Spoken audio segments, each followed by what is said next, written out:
We got Jimmy Howard. This was a generational mistake of all proportions. This is the 2024 Dallas Mavericks, a team that accomplished what many teams could only hope for. They made it to the NBA Finals. Now, if ever in this position, most organizations will just run it back the next season. Keep the same core group of players, possibly make a few tweaks here and there, but when it's proven to work, the last thing you want is big, drastic changes. But not the Dallas Mavericks, because out of every big, drastic change you could possibly conjure up, they've gone through every single one of them. Out of the 14 players on this championship caliber team you see here, only 2 of them are currently active on their roster as we speak. The Mavericks had a winning formula. How about him? What happened to him? How about this dude right there? No one does know they want this dude right here. Well, how about him? I don't know who he is. That's like Kendrick Perkins. And yo, Perk, you on the team? But decided it wasn't enough. It is a mess around in— All right, you want me to stop trolling? Y'all want me to stop? I know what this is. I know what this is. I'm going to stop trolling. I'm going to stop trolling. Stop trolling. I'm going to stop trolling. This is God Sham God, one of the assistant coaches for the Dallas Mavericks. I was trolling. Mavericks had a winning formula, but decided You it guys wasn't got it, enough. Perkins, didn't you? It is a mess around and find out of biblical proportions, and a trade that initially felt like the most shocking and inexcusable transaction in NBA history has somehow turned out to be a whole lot worse. Oh, no. Uh-oh. Oh, I don't feel good about that. I don't want to see these injuries, man.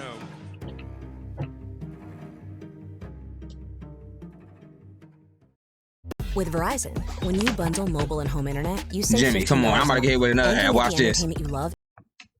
Today's But I tell you, what you do? I'm familiar with your game, Jimmy. You can't fool me. Hubba Bubba Max, Hubba Bubba Max, Hubba Bubba Max, Hubba Bubba Max. Hubba Bubba Max. 25 minutes. Of what? 25 measly little minutes. Of what? This is the total amount of time Anthony Davis and Kyrie Irving played on the floor together this season. It was a marvelous 25 minutes and a glimpse at just how good Dallas could be in the post-Luka era. What would ensue over the next month is a series of events that would make even the most rational, level-headed sports fans believe in curses. 5 weeks ago, when the Mavericks traded away Luka Doncic, the general consensus was that Dallas was trading away their future to win now. How in a matter of 5 weeks they've sacrificed both is a tale that will be told for generations. Since trading away their golden ticket, Dallas has lost Anthony Davis for the rest of the season to a thigh injury. He's out for the rest of the year? I thought he was going to come back. They lost Daniel Gafford to an MCL sprain. In a 3-day span, they lost PJ Washington and Jaden Hardy to ankle injuries, Dante Exum to a foot injury, and Kyrie Irving out for the rest of the season after tearing an ACL. It was soon, y'all. 70% of their rotation gone. And no generational super mega star to carry the load in the meantime. Under any other circumstance, a wave of injuries like this would be unbelievably bad luck. And that's really what it is. Just sheer bad luck. But it sure doesn't feel like it. Now, I'm not a superstitious person. Everything that happens can be attributed to some rhyme and reason, some cause and effect. But when you throw your franchise player out of the building and call him a fat, lazy heathen before slamming the door in his face, bad luck is gonna look a little bit more like retribution. And it is so much worse than we could have imagined. Last season, the Mavericks roster played a total of 18,134 minutes on the court. That's the combined minutes of every player on their roster throughout the regular season. As of this week, only 10% of those minutes are on their active roster. Dang! 10%.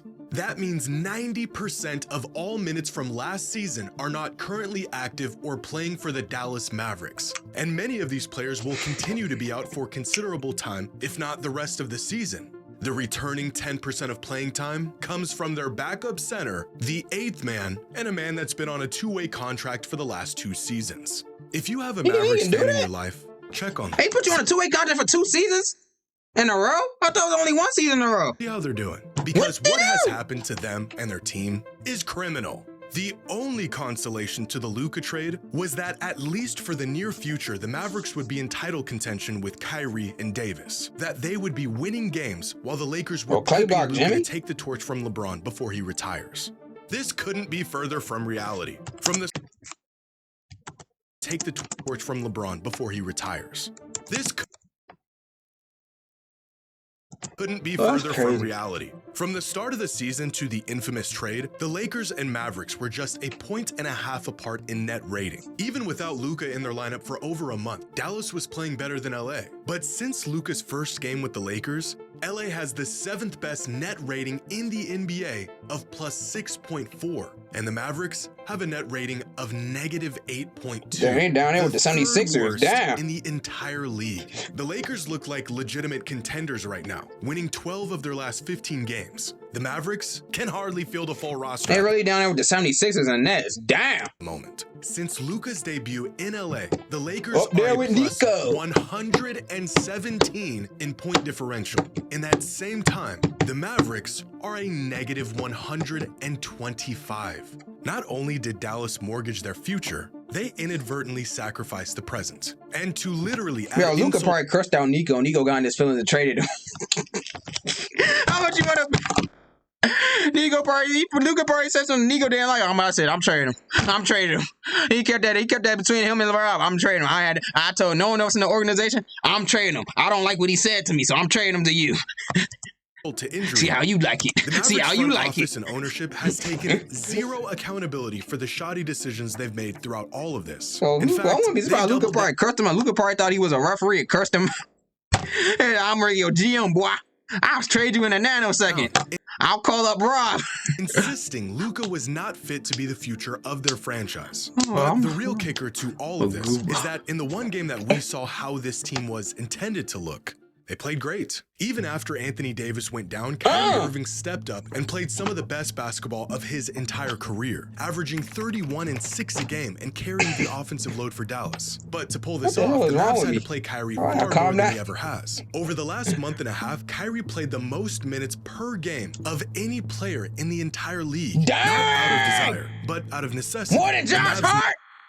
any player in the entire league. Damn. Not out of desire, but out of necessity. The Mavs needed him to play as much as possible in the absence of Luka and then AD. Over that same time span, in the 5 games It's Kyrie 5 and didn't 5. play and in the one he left early due to injury, the Mavericks went 1-5 and lost by an average margin of more than 20 points. It's impossible to know if Kyrie's injury was exacerbated by the excess minutes he was spending on the court. But playing an aging 33-year-old injury-prone point guard more minutes than he's ever played before feels like a catalyst. Losing AD in his first game with the team felt like the worst-case scenario. And then Dallas lost half of their roster. And then they lost the player who was Man, single-handedly he sprained. Dang, it was soon. Dang, man, he sprained his ankle. That's crawling on the floor. He sprained his ankle. Dang, get well soon. Was single-handedly keeping them afloat. Which brings us here. And with the Dallas Mavericks team that doesn't share an ounce of DNA with the team that made it to the finals just last season. Who's the point Now, guard? You hate to see any player get injured, regardless of the circumstances. They got Clay running The health of point. the players takes precedence over everything else that's going on. But the Mavericks specifically cited Luka's health as a major concern and one of the main reasons why they didn't see a future with him. The fact that directly following these statements, the Mavericks have been hit with one of the worst injury plagues we've seen in recent history, while Luka is absolutely obliterating every team he faces on 2 healthy legs, is a level of irony that is almost too strange to even believe. As if the basketball gods are punishing them for the rash and brazen treatment of their former star. A curse. When in reality, this is the result of trading away your best player, swapping him for a player who is often injured, working your remaining best player into the ground, and stumbling into a stretch of bad luck with absolutely no recourse. Right now, the outcry from Mavericks fans this is dude enough in to a make chicken suit. anyone want to go and protest with them. You know it's bad when Wizards fans are offering you their condolences. To no fault of their own and against their wishes, in mere months, they went from cheering on Luka and Kyrie in the NBA Finals to watching their team dissipate and be reduced to rubble. And yet, despite their disappointment for how all of this has unfolded, Maverick fans are still as steady and passionate as ever, sticking by a franchise that has completely undermined them and their loyalty. But just this past week, the Mavericks offered their fans a token of appreciation, a gift to alleviate the recent betrayal they were put through. That is? By raising ticket prices 8%. Truly. Bro, this is what 2K would do. That's what they bro. They got the strategies from 2K, bro. They went to 2K Sports headquarters and learned more strategy from them, bro. That's what the 2K would do. They'll take a popular feature out of the game and raise VC prices.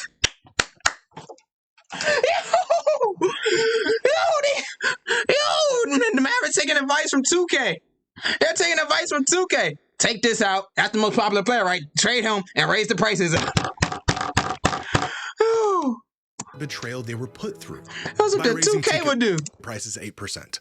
Truly a masterclass of basketball mismanagement. Take a popular mode and raise VC. Worst trade in modern sports history. Oh goodness. Shout out, Jay. Hope everyone gets well soon, man.